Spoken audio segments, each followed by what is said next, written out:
믿음의 주여 또 온전케 하신 또 우리 주님의 그 부활 승리가 여러분들의 삶 속에 또 여러분들의 가슴에 임하기를 바랍니다. 예수님께서 승리하셨듯이 여러분들도 승리하시기를 바라고, 예수님께서 불가능한 것을 가능케 하셨듯이 여러분들도 예수의 이름으로 여러분들 스스로가 불가능하다고 생각한 모든 것들이 가능해지는 그 역사가 바로 2025년 이 부활절을 기점으로 인하여 시작되고 또 체험하고 또 나타내기를 진심으로 축복합니다.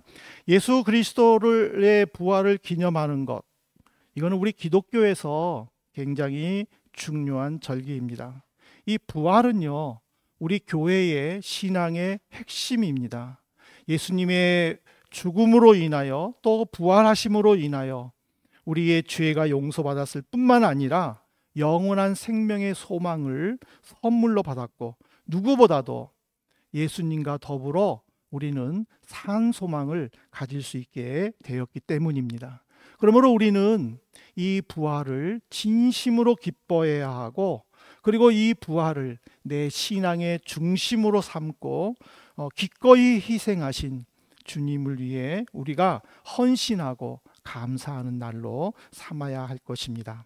이 마태복음 28장은 예수님께서 부활하실 때 나타난 사건들을 통하여 유대인들이 주장하는 예수님은 완전히 죽지 않았다, 기절했는데 죽은 것으로 알고 내려놨다가 서늘한 동굴에서 다시 살아나 도망갔다라든지, 아니면은 제자들이 몰래 와서 예수님의 시체를 도둑질해 가고 그러면서 예수님이 부활했다라고 하는 그 시체 도적설을 이렇게 유대인들은 주장하지만은, 그러나 예수님께서는 그것을 정면으로 반박하면서 제자들에게 세계 복음화에 힘쓸 것을 당부하신 예수님의 말씀입니다.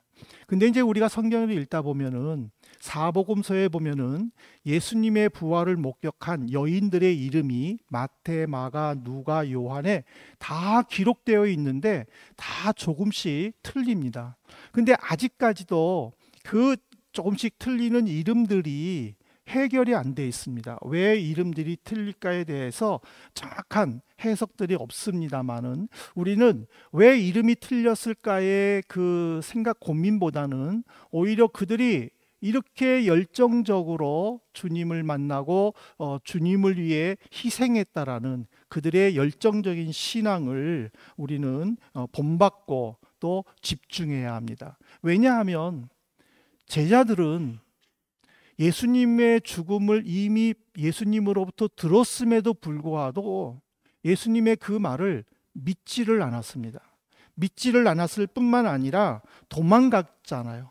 그러면서 자기들의 앞날만 걱정하면서 시간을 보냈다라는 사실입니다.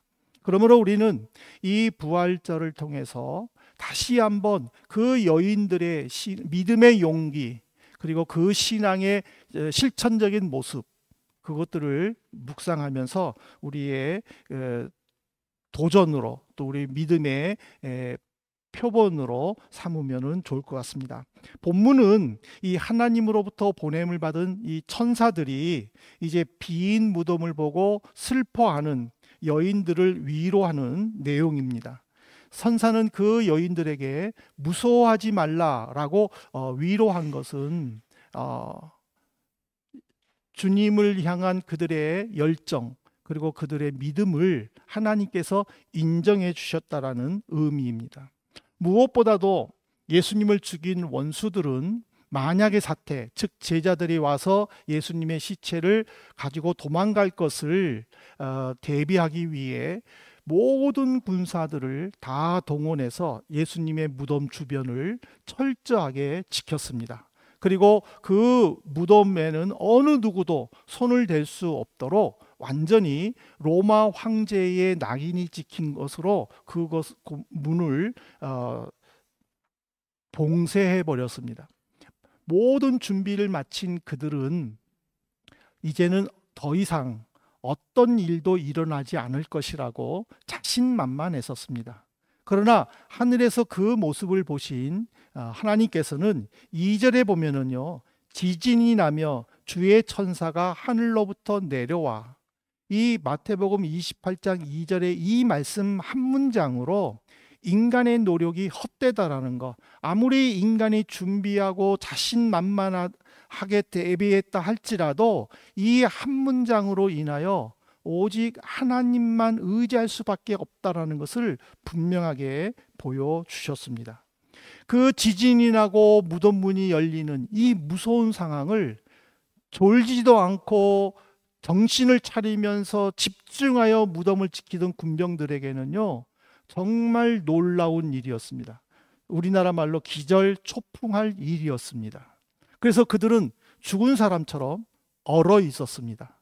근데 그들만 얼어 있는 게 아니라 그 주변의 여인들도 얼어 있었다라는 상태예요. 무서움에 빠져, 극심한 공포에 빠져 있다라는 상태죠.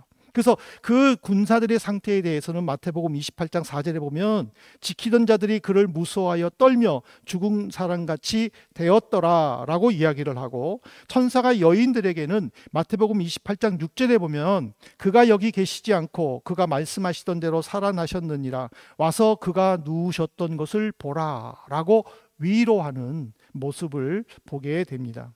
근데 여기서 우리가 알아야 될 것은요, 말씀하시던 대로 예수님이 어떤 말씀을 하셨느냐라는 거예요. 그것은 마태복음 12장 40절에 보면은 예수님께서 직접 요나가 밤낮 사흘 동안 큰 물고기 뱃속에 있는 것처럼 인자가 밤낮 사흘 동안 땅속에 있어야 된다라고 말씀하셨습니다. 마태복음 16장 21절에 보면은 예수님께서 제자들에게 내가 예루살렘에 올라가 장로들과 대제사장들과 서기관들에게 많은 고난을 받고 죽임을 당하나 제3일에 살아나야 된다라고 말씀하셨습니다.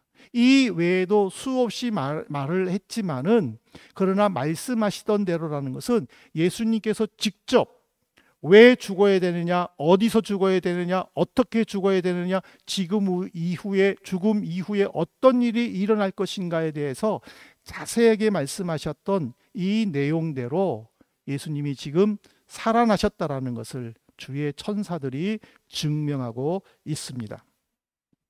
근데 여기서 한 가지 우리가 알아야 될 것은, 왜 천사는 예수님의 부활을 왜 제자들에게 가서 알리라고 이야기를 했느냐라는 거예요. 그것은 바로 제자들을 위로하고 그들에게 새로운 사명을 주시려는 주님의 모습임을 우리는 알 수가 있습니다. 왜냐하면 마태복음 26장 32절을 보십시오. 그러나 내가 살아난 후에 너희보다 먼저 갈릴리로 가리라. 예수님께서는 살아 계실 때에, 붙잡히시기 전에 이미 제자들에게 나는 죽지만은 그러나 살아나서 너희들보다 먼저 갈릴리에 가 있을 것이다 라고 약속을 했습니다. 그럼에도 불구하고 제자들은 이것을 믿지를 못했습니다. 그러면은 우리는 이 예수님의 부활 사건을 통해서 우리 성도가 지녀야 할 모습 세 가지 중에서 첫 번째가 뭐냐면, 우리는 믿어지지 않지만은 부활 사실을 널리 알려야 된다라는 구원받은 그리스도인의 의무에 대해서 다시 한번 생각해 보아야 합니다. 새벽에 다른 사람들의 눈을 피해서 예수님의 시체가 빨리 썩지 않도록 방부제를 바르러 가는 그 여인들은 걱정이 이만저만이 아니었습니다. 왜냐하면 그거는 보통 남자 장정도 대여섯 명이 힘을 합해 굴려야만이 되는 그 무거운 돌 무덤을 여인들이 어떻게 그것을 옮겨서 그 무덤 안속으로 들어갈 수 있겠느냐라는 사실입니다. 그래서 그 여인들은 누가 우리를 위해 이 문을 열어줄까 서로 상의하면서 올라가는데, 올라가는 순간에 땅이 흔들리는 것을 느꼈습니다. 그들은 굉장히 무서웠습니다. 남들의 눈을 피해야 되기 때문에 굉장히 이른 시간에 깜깜한 그 공동묘지에 여인들끼리 간다고 생각을 해보십시오. 얼마나 두려웠겠습니까? 그런데 지진이 나서 땅이 흔들렸다라는 그들에게는 거의 죽음의 공포였다라는 사실이죠. 그들은 그런 것들을 극복하고 예수님이 안장된 무덤에 도착을 했는데, 더 놀라운 사실은 이미 무덤 문은 열려 있었다라는 사실입니다. 그들은 조심스럽게 안으로 들어가 보았습니다. 근데 더 놀라운 것은 예수님의 시체가 사라졌다라는 것입니다. 그들은 지금까지 일어난, 자기네들이 새벽 일찍 깜깜한 가운데 올라오면서 겪은 그것보다도 예수님의 시체가 사라진 것에 대해서 그들은 너무 놀랐다라는 것입니다. 이 일이 어떻게 앞으로 전개될까? 예수님의 시체는 어디에 가 있을까? 그들이 고민하며 무서워 벌벌 떨고 있을 때에 마태복음 28장 7절에 보면은 천사가 이렇게 말해줍니다. 또 빨리 가서 그의 제자들에게 이르되 그가 죽은 자 가운데서 살아나셨고 너희보다 먼저 갈릴리로 가시나니 거기서 너희가 배우리라 하라. 보라, 내가 너희에게 일렀느니라 하거늘. 또 빨리 가라. 이 말은 뭐냐면은 이 자리에 오래 머물렀지 말아라. 머뭇거리지 말아라. 빨리 움직여서 예수님이 부활하셨다는 것을 제자들에게 알려라 라는 하나님의 명령입니다. 오늘 우리는 이 주님의 명령에 우리도 적극적으로 반응해야 합니다. 여인들은 두려웠습니다. 여인들은 어떻게 해야 할지를 몰랐습니다. 그러나 천사의 말을 듣고 그들은 즉각적으로 반응했다라는 사실입니다. 그리고 제자들에게 예수님의 부활을 알렸다라는 사실입니다. 오늘 우리가 이 세상을 바라볼 때에 우리의 앞에는 긍정적인 것보다는 부정적인 것들이 더 많이 있는 미래가 불투명한 시대입니다. 오죽하면은 영끌이라는 단어가 신조어가 나왔겠습니까?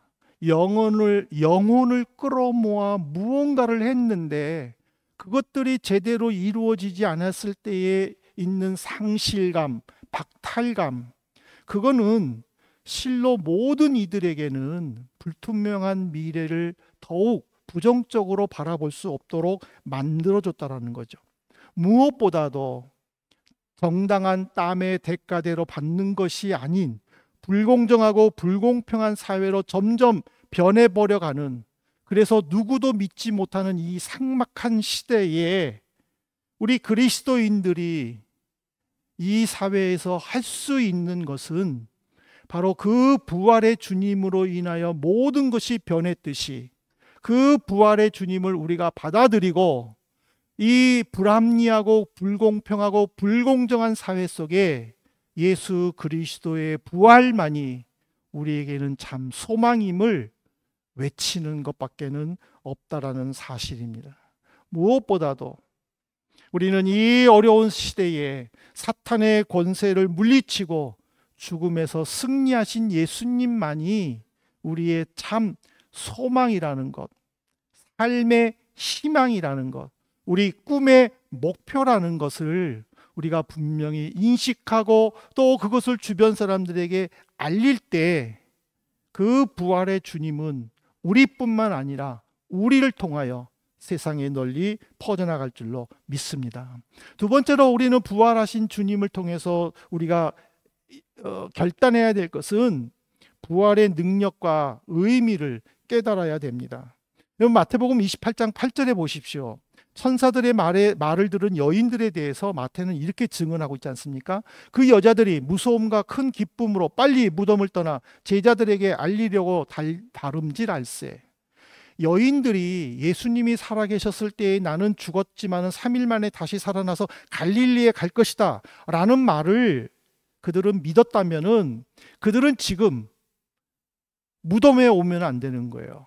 제자들은 마가의 다락방에 있었으면 안 되는 거예요. 왜냐하면 예수님이 죽으셨고 매장된 걸 봤을 때 그들은 즉시 어디로 가야 됩니까? 갈릴리로 갔었어야 되죠. 그런데 그들은 그것을 믿지를 못한 거예요. 그러니까 제자들은 마가의 다락방에서 무서워서 떠나지를 못했습니다. 여인들은 예수님의 시신이 조금이라도 천천히 부패하기를 원하는 마음으로 방부제를 사가지고 무덤에 갔습니다. 이거는 예수님의 말을 믿지 않았다라는 사실이에요. 예수님은 분명히 말씀했는데 믿지 않았다라는 것. 그 믿지 못했던 그들이 천사의 말을 들었을 때의 모습은 뭐예요? 기쁨과 다름질이라는 감정 표현의 변화를 보여준 거예요. 이 말은 무슨 말이냐면 예수님의 부활을 믿지는 못하지만은 천사들의 말로 인하여 그들이 불안했던 무서웠던 마음이 기쁨으로 변했다라는 거예요. 그래서 그들은 빨리 제자들에게 알려주기 위해 다름질했다라는 것을 가르쳐 주는 거예요. 그 여인들의 변화된 모습이 결국에는 사랑의 나눔으로 나타났습니다. 그들은 제자들에게 나눠줬습니다. 예수 그리스도가 부활했음을 나눴다라는 의미죠. 그리고 그들은 갈릴리로 예루살렘으로 유대 여러 지방으로 흩어지면서 그리스도인으로서 예수님의 부활을 믿는 자로서 사랑과 나눔의 실천을, 그래서 오늘 기독교가 굉장히 중요한 사역 중에 하나가 뭐냐면 사랑과 나눔입니다. 오늘 우리 기독교는요, 많은 부분들에서 나눔을 실천하고 있습니다. 내가 지금 할 수 있는 것들 하나씩 나눌 때에 그 부활의 주님과 더불어 동행하는 삶이 된다는 것이죠.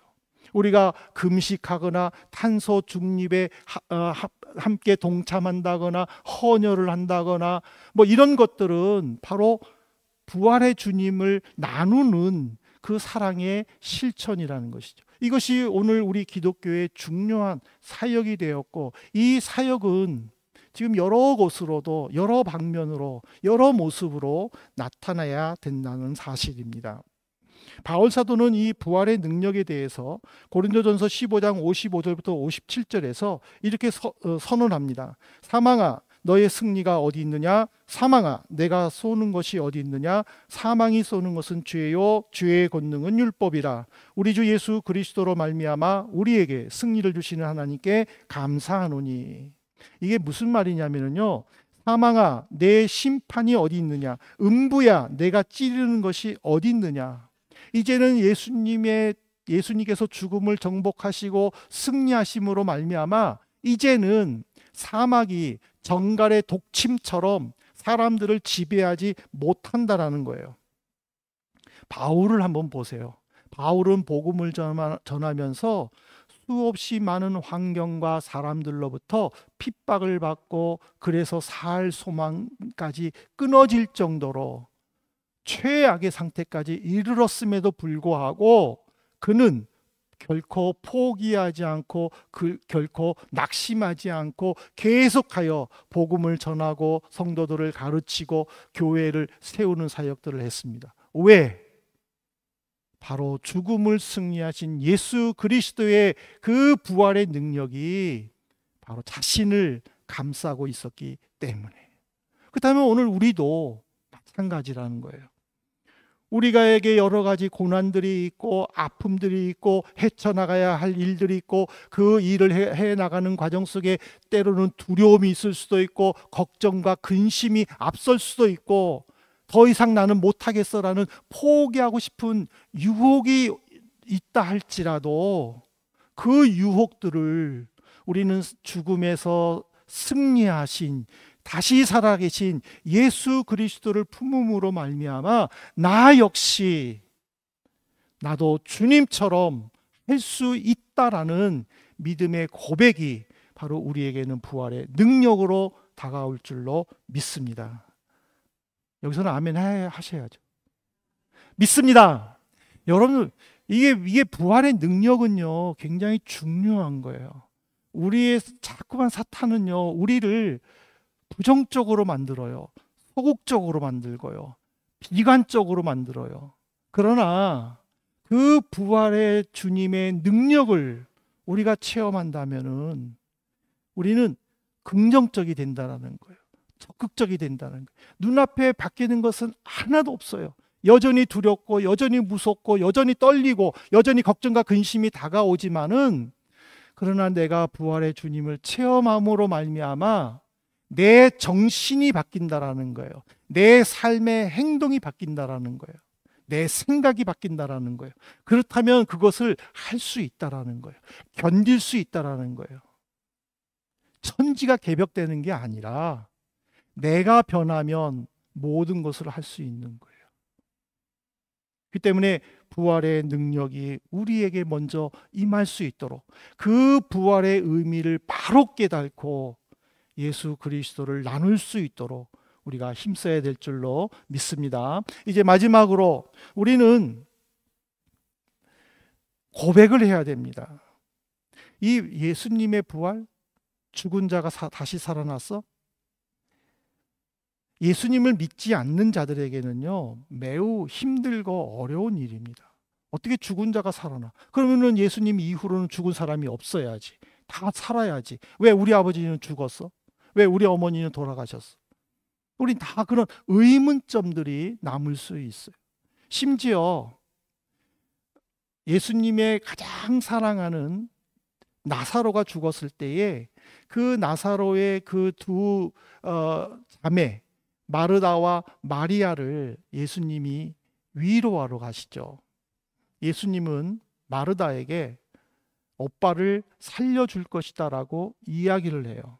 근데 마르다도 이미 죽었는데 어떻게 살아나? 믿지를 못한 거예요. 그러니까는 마르다가 기껏 고백한 것이 뭡니까?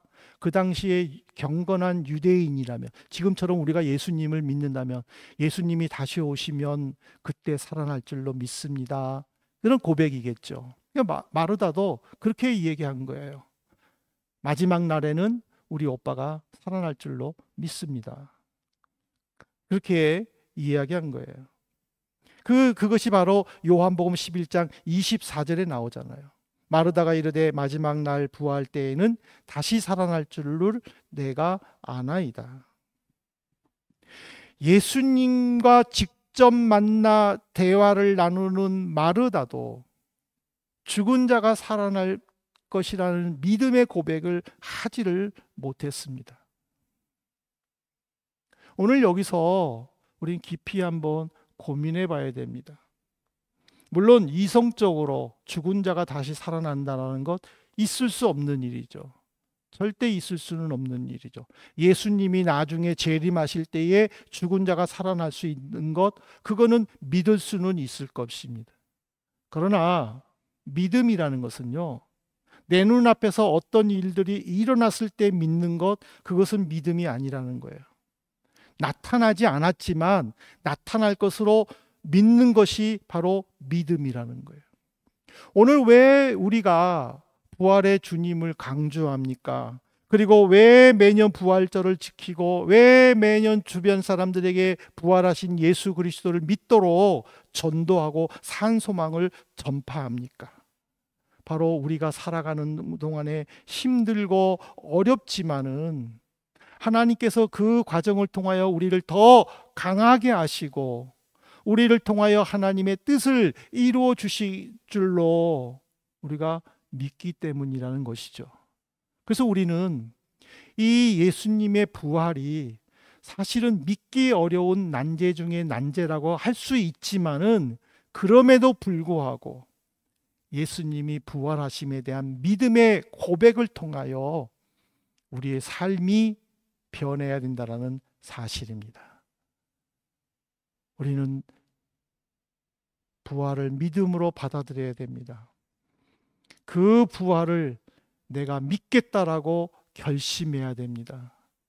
예수 그리스도처럼 나도 살아나겠다라는, 다시 살아서 주님의 영광을 위해 살겠다라는 그 결단이 바로 부활을 통한 삶의 변화가 하나님의 뜻을 이룰 줄로 믿습니다. 이제 말씀을 맺겠습니다. 이 부활절은요, 해마다 충분히 지나고 첫 보름달이 지난 첫 주일을 부활절로 지킵니다. 그래서 이 부활절은 해마다 바뀝니다. 성탄절은 12월 25일 딱 고정이 됐지만은 부활절은 해마다 바뀝니다. 올해 우리가 부활주의를 지키지만 내가 이 예수님의 부활을 받아들일 믿음의 능력이 없어서 정말 이 진정한 부활을 깨닫지 못한다면은 우리는 내년 부활주의를 맞기 위해 늘 말씀을 묵상하고 기도하면서 그 부활을 받아들일 수 있도록 믿음을 키워야 할 것입니다. 근데 문제는 뭐냐면 당장 내일 일도 모르는 우리가 어떻게 앞으로 1년의 계획을 가지고 신앙생활을 할 수 있겠습니까? 문제는 뭐냐면 먼저 믿어야 된다는 사실. 믿어지지가 않지만 그러나 믿음의 고백을 해야 된다는 사실이에요. 여인들 보십시오. 이 여인들은 예수님의 부활을 믿지를 못했잖아요. 눈앞에 시신이 사라진 것에만 걱정과 근심이 쌓였잖아요. 그렇지만은 그들이 믿지는 못했지만은 그러나 마음에 기쁨을 담고 제자들에게 가서 예수님의 부활을 알렸지 않습니까? 이것이 부활을 맞이하는 우리의 자세라는 거예요. 죽은 자가 살아난다는 것은 참 우리가 믿기가 받아들이기가 어렵잖아요. 믿음이 없는 사람들에게는. 그럼에도 불구하고 이것을 받아들임으로, 이것을 먼저 믿겠다고 고백함으로 우리의 마음이 조금씩 변화되어야 된다는 사실이에요. 내가 열심히 기도하지만, 내가 간절히 사모하지만 이것만은 꼭 지어야 된다라는 갈급함이 있지만은 내 눈앞에 변하는 것은 하나도 없을지라도 하나님께서 반드시 해결해 주실 것이라는 그 믿음의 고백이 내 마음을 안정시킨다라는 거예요. 내 마음을 기쁨으로 변화시켜 주신다라는 거예요. 내 마음을 소망으로 바꿔 주신다라는 거예요. 그럴 때 우리는 용기가 있는 거예요. 그럴 때 우리의 마음에 평안이 있다라는 거예요. 그러므로 우리 한번 이렇게 같이 외쳐보십시다. 저를 따라서 외쳐보십시다. 예수 다시 사셨네. 네. 이 진리는요, 영원합니다. 예수 다시 사셨네. 이 진리를 믿는 무리에 우리가 동참해야 됩니다. 내 눈으로 봐야 믿는 것이 아니라 그냥 믿으셔야 됩니다. 그 스카이 캐슬에서 그러죠. 믿으셔야 됩니다. 네, 믿으셔야 스카이 대학 가지 않았습니까? 믿으셔야 됩니다. 부활을 믿으셔야 됩니다. 믿으셔야만 믿음이 성장합니다. 믿으셔야만 기도를 통하여 예수님과 더불어 확증을 받을 수 있습니다. 그 믿음을 통해 여러분들이 사랑과 나눔의 실천을 통해 부활하신 예수님을 증거하고 그 예수님과 더불어 동행하고 또 승리하는 부활의 승리가 여러분들의 승리가 되고 부활의 주의 영광이 여러분들의 삶의 영광이 되어지는 놀라운 부활절이 되시기를 우리 주님의 이름으로 축복합니다.